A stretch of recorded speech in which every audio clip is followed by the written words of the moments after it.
नमस्कार, स्वागत है आपका। मेरा नाम है विपिन बेबाक।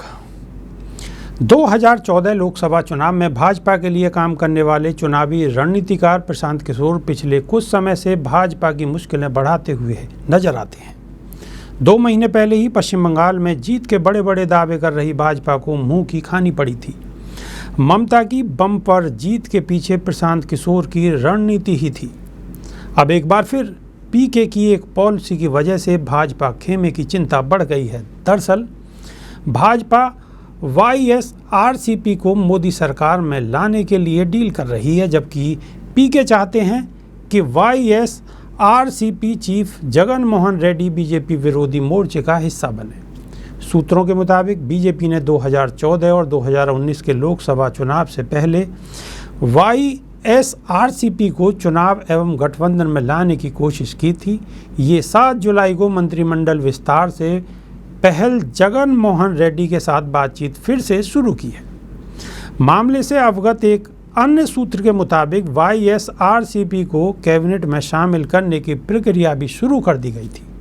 डील लगभग फाइनल हो चुकी थी। भाजपा की ओर से कैबिनेट पद, एक स्वतंत्र प्रभार और एक राज्य मंत्री के प्रस्ताव देने का वादा था, लेकिन बाद में 2 कैबिनेट पदों पर चर्चा हुई और बीजेपी नेतृत्व इसके लिए तैयार नहीं हुआ।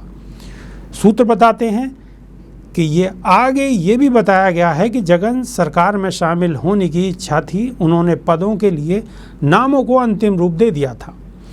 YSRCP संसदीय दल के नेता विजय साई रेड्डी ने बताया कि चर्चाएं हुई, पर क्या हुआ, केवल सीएम ही इस पर प्रतिक्रिया दे सकते हैं।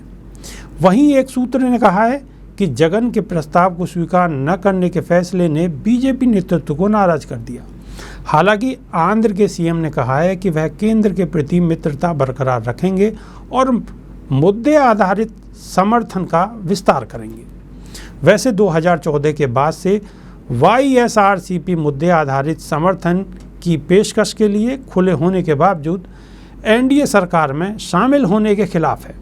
सूत्रों के मुताबिक प्रशांत किशोर के YSRCP को बीजेपी विरोधी दलों के समूह में शामिल करने के प्रयासों ने बीजेपी नेतृत्व को परेशान करने वाले संकेत दिए हैं। YSCRP में सूत्रों ने माना है कि साल 2019 के विधानसभा चुनाव और लोकसभा चुनाव में YSRCP के लिए काम करने वाले प्रशांत किशोर ने अगले लोकसभा चुनाव से पहले बीजेपी के खिलाफ पार्टियों के एक साथ आने का विचार रखा है। YSRCP ने 2019 लोकसभा चुनाव में 25 सीटों में से 22 सीटें जीती थी, जबकि 175 सीटों में 151 पर कब्जा जमाया था। पार्टी नेताओं का कहना है कि किशोर जगन को आगामी चुनाव में भी सलाह दे सकते हैं। वहीं बंगाल की मुख्यमंत्री ममता बनर्जी ने भी हाल ही में दिल्ली दौरे के दौरान कहा था कि वह जगन मोहन रेड्डी के साथ अच्छे संबंध साझा करती हैं।